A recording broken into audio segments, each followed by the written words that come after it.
কথা বললেন আপনি আমার সাথে এখানে? কেন কথা বলবেন আপনি আমার সাথে এখানে? গরম হয়ে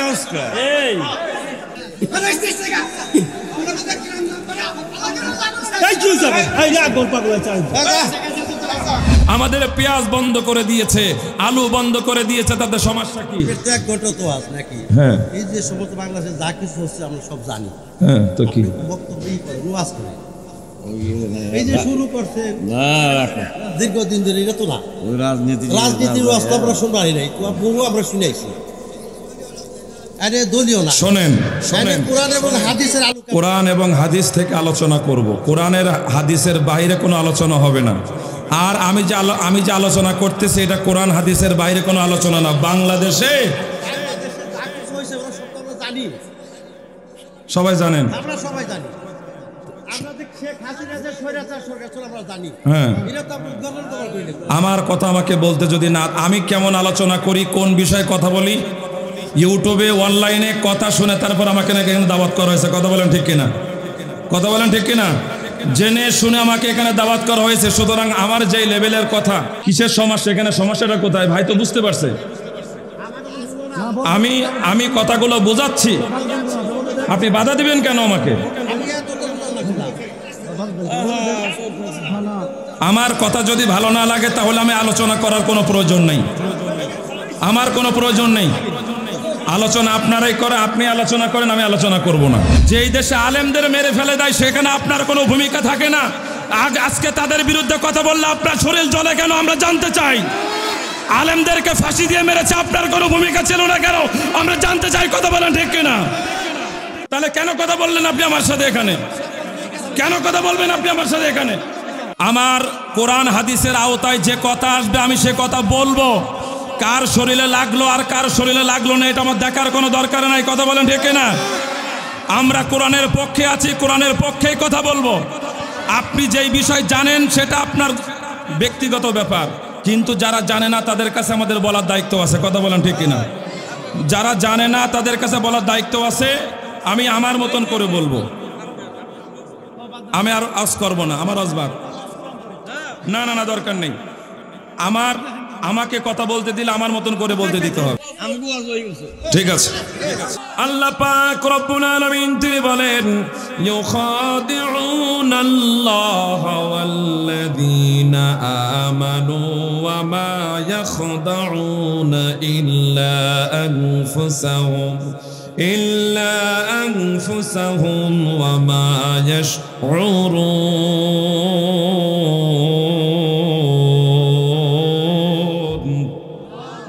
আল্লাহ পাক রব্বুল আলামিন বলে, তারা আল্লাহ এবং ইমানদারদেরকে ধোঁকা দিতে চায়। তোমরা মনে রাখো, তারা আল্লাহ এবং ইমানদারদেরকে ধোঁকা দেয় না, বরং তারাই নিজেরাই ধোঁকার ভিতরে পড়ে যায়। একটু জোরে বলা যাবে কি কথা, ঠিক না বেঠিক? ও মুসলমান ইমানদার, আল্লাহ পাক রব্বুল আলামিন কুরআনুল কারীমের সূরা বাকারার 10 নম্বর আয়াতের ভিতরে আল্লাহ তাআলা বলেন, ফি কুলুবিহিম মারাদুন ফাযাদাহুমুল্লাহু মারাদা ওয়া লাহুম আযাবুন আলীম বিমা কানু ইয়াকযিবুন।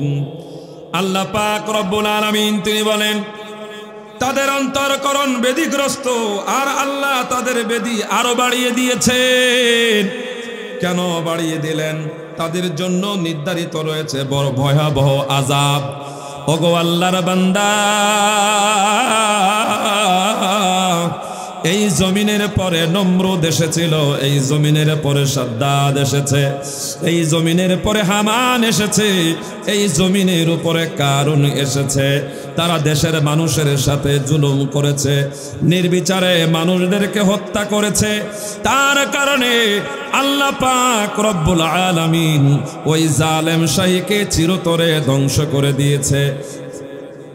আর ফিরআউন মুসা আলাইহিস সালাতু ওয়াস সালামের সাথে দীর্ঘদিন শত্রুতা করার কারণে যখন আল্লাহ পাক রব্বুল আলামিন মূসা এবং তার কওমদেরকে নদীর ভিতরে চমৎকার পূর্ণ পানিগুলা এক সাইডে দুই সাইডে ফাঁক করে দিয়া আল্লাহ পাক রব্বুল আলামিন যখন হযরতে মূসা আলাইহিস সালাতু ওয়াস সালাম এবং তার কওমের জন্য 12টা গোত্রের জন্য 12টা রাস্তা বানায়া দিলেন, ওই রাস্তার ভিতর দিয়া মুসলমানরা ফারেক হয়ে গেল, মুসলমানরা চলে গেল। আর ফিরাউন মনে করলো এই রাস্তা দিয়ে বুঝি আমিও যেতে পারবো। যখন ওই রাস্তা দিয়ে যাইতে গেল আল্লাহর গজব তাকে ধরে ফেললো। কথা বলেন ঠিক কিনা? ও মুসলমান ইমানদার, যখন ফিরাউনকে ধরে ফেলেছে, মৃত্যুর প্রাককালে ফিরাউন কালিমা পড়ে যখন মুসলমান হতে যায়, আল্লাহ পাক রব্বুল আলামিন ফেরেশতাকে হুকুম করলেন, ও ফেরেশতা আর দেরি করো না, ফিরাউন যেন কালিমা না পড়তে পারে নরম এবং শক্ত কাদাগুলো তার মুখের ভিতরে ঢোকায়া দাও। আল্লাহু আকবার। তার মুখের ভিতরে যখন কাদাগুলো ঢোকায়া দিল, ঠিক সেই সময় ফিরাউন আর কালিমা পড়তে পারলো না। এই পৃথিবীর ভিতরে আল্লাহ এবং আল্লাহর নবীদের সাথে গাদ্দারি করার কারণে আল্লাহ পাক রব্বুল আলামিন ওই জালেম শাহীকে যেরকম ভাবে ধ্বংস করে দিয়েছে, বাংলার জমিনে আলেমদের সাথে গাদ্দারি করেছে একটা দল, গাদ্দারি করেছে একটা স্বৈরাচারের সম্প্রদায়। মুসলমান ইমানদার, 5 তারিখের আগে পর্যন্ত, একদিন আগ পর্যন্ত তারা বলেছিল 41 সাল পর্যন্ত থাকব, বাংলার জমিনে কোনো মৌলবাদীদের থাকতে দিব না। আর আল্লাহ পাক রব্বুল আলামিন সেই স্বৈরাচারীদেরকে বাংলার জমিন থেকে হারুন, কামান আর নমরুদ, কারুনের মতন, সাদ্দাদের মতো বাংলার জমিন থেকে তাদেরকেও বিতাড়িত করেছে। কথা বলেন ঠিক কিনা? তারা বলতো খেলা হবে, হায় রে খেলা। কোথায় আওয়ামী লীগ, কোথায় কাদের কাকা, কোথায় গেল ওই জালিমের গরম গরম কথা? কোথায় আওয়ামী লীগ, কোথায় কাদের কাকা, কোথায় গেল ওই জালিমের গরম গরম কথা? খেলা হবে, খেলা হবে, খেলা হবে বলে কাকাই গেল পালাইয়া। আল্লাহ তোমার দরবারেতে হাজার শুকরিয়া, আল্লাহ তোমার দরবারেতে হাজার শুকরিয়া। স্বৈরাচার পালাইছে দেশটা ছাড়িয়া, সকলের মুখে হাসি আসলো ফিরিয়া। জোরে বলেন ঠিক কিনা? সেই স্বৈরাচার বাংলার জমিন থেকে তারা পালিয়েছে, কিন্তু বাংলার জমিন থেকে পালালেও আজও পর্যন্ত সেই বাংলার জমিনটা সুন্দরভাবে নিরাপদভাবে থাকার জন্যে তারা অনেক প্রচুর পরিমাণে ষড়যন্ত্র করতেছে, কেমন করে বাংলার জমিনটাকে উৎখাত করে দেওয়া যায়। মুসলমান ইমানদার, ফুলের মধ্যে থাকলে মধু ভমর যেমন আসে, কোরআনের জ্ঞান থাকলে পরে সকলেই ভালোবাসে। কথা বলেন ঠিক কিনা? সেই কোরআনের জ্ঞান থাকার কারণে আমরা এই বাংলার জমিনে একটা মানুষকে প্রচুর পরিমাণে ভালোবাসতাম। সেই মানুষটার নাম হচ্ছে আল্লামা দেলাওয়ার হোসেন সাঈদী। একটু আওয়াজ করে বলেন কথা ঠিক না বেঠিক? ওই জালেম সম্প্রদায় যুদ্ধ অপরাধীর দোহাই দিয়ে বিভিন্ন হামলা মামলার মামলা দিয়ে আল্লামা দেলাওয়ার হোসেন সাঈদীকে জেলখানার ভিতরে আটকে রেখে দীর্ঘ 13টা বছর নির্যাতন চালানোর পরে ওই মানুষটাকে বাংলার জমিনে থাকতে দেয় নাই, নির্মমভাবে তাকে হত্যা করে বাংলার জমিন থেকে তারা পালিয়ে যেতে বাধ্য হয়েছে। পৃথিবীর যেখানে গিয়ে পালাক না কেন থাকতে পারবে না। মাজায় রশি বেঁধে, কোমরে রশি বেঁধে, গলায় রশি বেঁধে বাংলার জমিনে তাদের বিচার করতে হবে। কথা বলেন ঠিক না? যেখানে গিয়ে পালাক না কেন কোনো লাভ হবে না। শুধু তাই নাই, তারা পালিয়ে চলে গেছে, এখনো পর্যন্ত বাংলাদেশ নিয়ে একের পরে এক ষড়যন্ত্র করতেছে এবং তাদের পক্ষে একের পরে এক কাজ করে যাচ্ছে আমাদের পাশের দেশ ভারত। কথা বলেন ঠিক কিনা? আল্লাহ পাক রব্বুল আলামিন এক শ্রেণীর মানুষের অন্তরকে ফি কুলুবিহিম মারাদুন ফাযাদাহুমুল্লাহু মারাদা। আল্লাহ পাক রব্বুল আলামিন বলেছেন যে অন্তরে রোগ আক্রান্ত করেছে এবং এই রোগটা এমন রোগ, এই রোগটা যখন হবে আল্লাহ তাআলা এই রোগের ভিতরে আরো ঢুকায়া দিবেন। তার মানে তারা যতই নির্যাতন করেছে, তারা যতই জুলুম করেছে, আল্লাহ তাআলা তাদেরকে ততই সুযোগ করে দিয়েছেন। কেন? আল্লাহ তাআলা তাদেরকে জান্নাতের জন্য কবুল করবে না। একটু আওয়াজ করে বলেন কথা ঠিক না বেঠিক? যশোরের ভিতরে একটা মাদ্রাসায় ফিলিস্তিনে সিরিয়ায় যে জুলুম নির্যাতন চলতেছিল, ওই জুলুম নির্যাতনের একটি আর্টিকেল বক্তা পাশে বসে বসে তেলাওয়াত করতেছে, আর দুই পাশে খেলনা বন্দুক নিয়ে এরকম ভাবে দেখানো হচ্ছে যে সিরিয়ায় আর পাকিস্তানে এরকম ভাবে বাইরের ইসলামিক রাষ্ট্রগুলাতে উন্মুক্তভাবে কথা বলা যায় না, সেখানে কথা বলতে গেলে প্রোটোকল দিতে হয় এবং সেখানে কথা বলতে গেলে নিরাপত্তার ব্যবস্থা করতে হয়।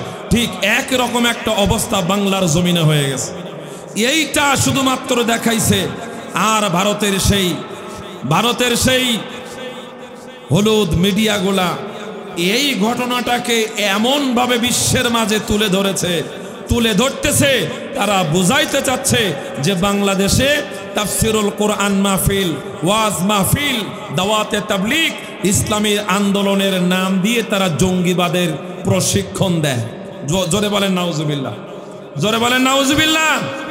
আমরা লক্ষ্য করেছি বঙ্গবন্ধুর মৃত্যু দিবসে কেমন করে বঙ্গবন্ধুকে মারল। সেখানে খেলনা পিস্তল নয়, বড় বড় রাইফেল নিয়ে সেখানে প্রদর্শনী করা হয়। সেখানে কোনো হলুদ মিডিয়াগুলো কোনো কাজ করে নাই। আর আজকে বাংলাদেশে এরকম ভাবে মিথ্যা খেলনা এই বন্দুকগুলো নিয়ে যেখানে প্রদর্শনী করানো হচ্ছে, সেই ষড়যন্ত্রে ভারত এখনো পর্যন্ত নাক গালানোর চেষ্টা করতেছে। আমাদের পেঁয়াজ বন্ধ করে দিয়েছে, আলু বন্ধ করে দিয়েছে, তাদের সমস্যা কি? হ্যাঁ, এই যে সমস্ত বাংলাদেশে যা কিছু হচ্ছে আমরা সব জানি। হ্যাঁ, তো কি বক্তব্যই করে ওয়াজ করে এই যে শুরু করছে দীর্ঘদিন ধরে, এটা তো না রাজনীতির ওয়াজ তো আমরা শুনবাই নাই, বহু আমরা শুনেছি। কোরআন এবং হাদিস থেকে আলোচনা করব। কোরআনের হাদিসের বাইরে কোনো আলোচনা হবে না। আর আমি যে আলোচনা করতেছি এটা কোরআন হাদিসের বাইরে কোনো আলোচনা না। বাংলাদেশে যা কিছু হয়েছে ওরা সব তো আমরা জানি, সবাই জানেন, আমরা সবাই জানি।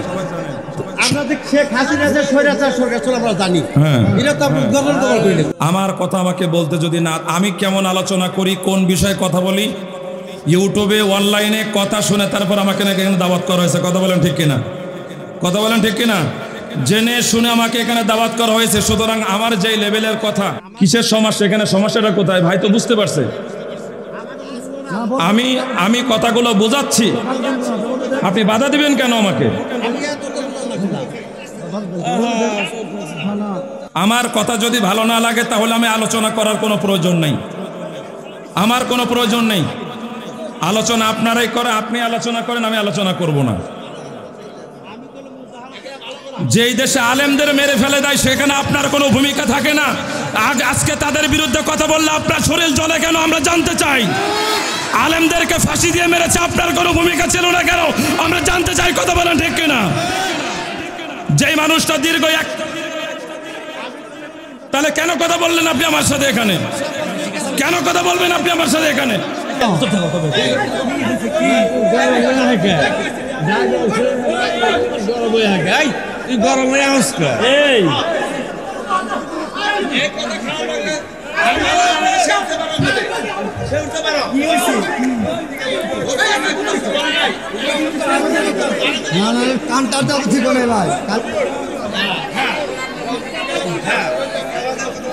না তোর তো গরম হওয়ার উচিত না, গরম হয়ে আনন্দ টাকাটা কি তুই তারা বুঝিয়ে কইছি না না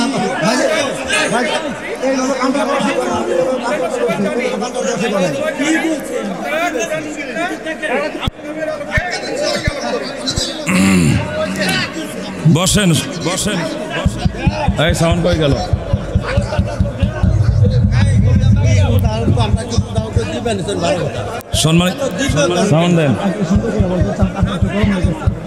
সম্মানিত হাজিরিন, বসেন বসেন।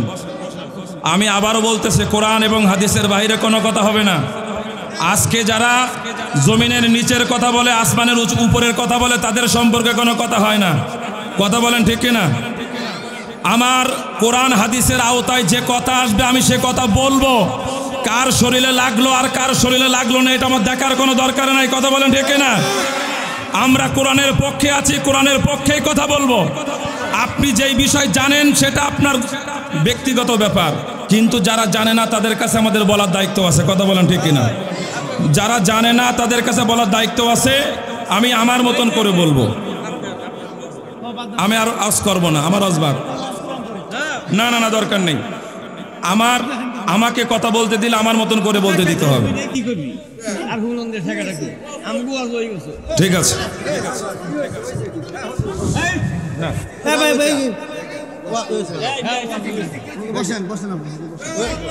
না না তোরা বলার কথা ঠিক আছে, রাজনীতি আলোচনা করে কিনে আলোচনা করে হাত কেমনি নামাজ পড় কেমনি ওই যে দ্বিতীয় ভক্ত করে গেল কি বল?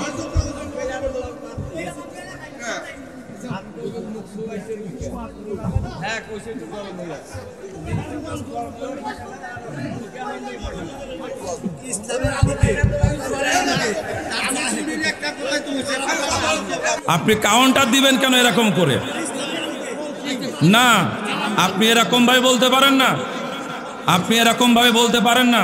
এইটা 5 তারিখের আগের ভূমিকা ছিল, 5 তারিখের পরে এরকম আর হবে না।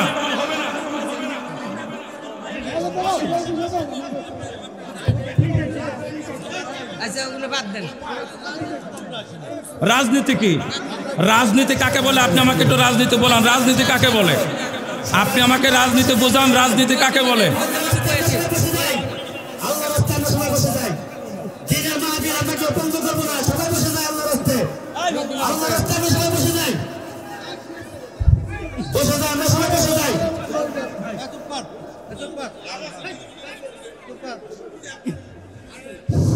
ভাই আমরা চলে যাই, এখানে আলোচনা করার মন মানসিকতা নেই।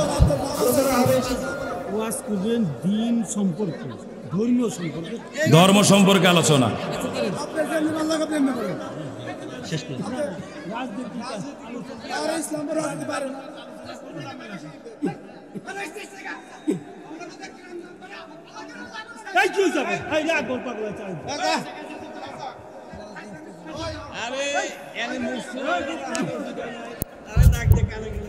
সবাইকে অনুরোধ করছি আল্লাহর রাস্তায় আমরা সবাই শান্ত হয়ে বসে যাই।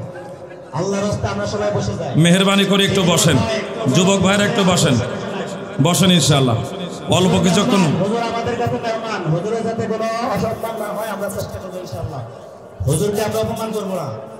সবাই বসে ইনশাআল্লাহ, বসে। জি জি ইনশাআল্লাহ বসেন, সকলে একটু বসেন, মেহেরবানি করে বসেন।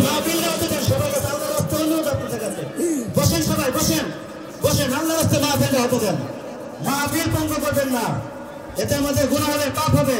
বসেন সবাই, বসেন সবাই, বসি আল্লাহর রাস্তায় বসে যাই। যুবক ভাইরা বসেন, বসেন। লা ইলাহা ইল্লাল্লাহ, লা ইলাহা ইল্লাল্লাহ, লা ইলাহা, লা ইলাহা ইল্লাল্লাহ, লা ইলাহা ইল্লাল্লাহ, লা ইলাহা, লা ইলাহা ইল্লাল্লাহ মুহাম্মাদুর রাসূলুল্লাহ সাল্লাল্লাহু আলাইহি ওয়াসাল্লাম। সম্মানিত হাজিরিন, আমি আবারও বলতেছি, কথা যদি কোরআন হাদিসের বাইরে হয় তখন আপনি আমাকে কথা বলেন। এটা আমার ব্রেন একেবারে ঠিক আছে, পরিষ্কার আছে। এটা বাংলাদেশ, বাংলাদেশ। আর এই রাখো, এটা বাংলাদেশ। এই বাংলাদেশে এমন একটা সময় চলে গেছে যেই সময় কোরআনের আয়াত তেলাওয়াত করেছে, কোরআন থেকে কথা বলা হয়েছে, তখন সেই কোরআনের কথাগুলো বলতে দেওয়া হয় নাই। আজও যদি সেই পরিবেশ থাকে তাহলে তো মনে বড় দুঃখের ব্যাপার। শোনেন, ভালো করে কথাগুলো শ্রবণ করেন। কোরআনের বাইরে যদি আমি কোনো কথা বলি তখন আপনি আমাকে কথা বলেন। আরে বাবা, আবার কথা বলতে দেন তো, কি কয়ে যাব আমি? তা আমি তো সেইগুলা বলতেছি, তারপর আবার কথা বলতেছেন কেন? দেখেন তো অবস্থা। আরে আমি কই খালি কম তা আমার মতো তো আমি বলতেছি আপনি স্বাভাবিক নিয়মে কষ্ট করে যান আর বেশি কথা না হালকা বান্দার মতো খালি বাড়ি দিয়ে যান কথা বললে ওয়াজ করবো কেমন করে আমরা তো সতর্ক করে দিবেন দরকার নেই ভাইজান আমি আর আলোচনা করব জায়গা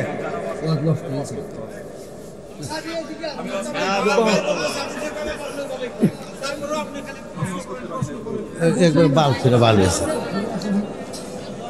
আরে শুরু করে দিয়েছে ই যায় জায়গা রাজনীতি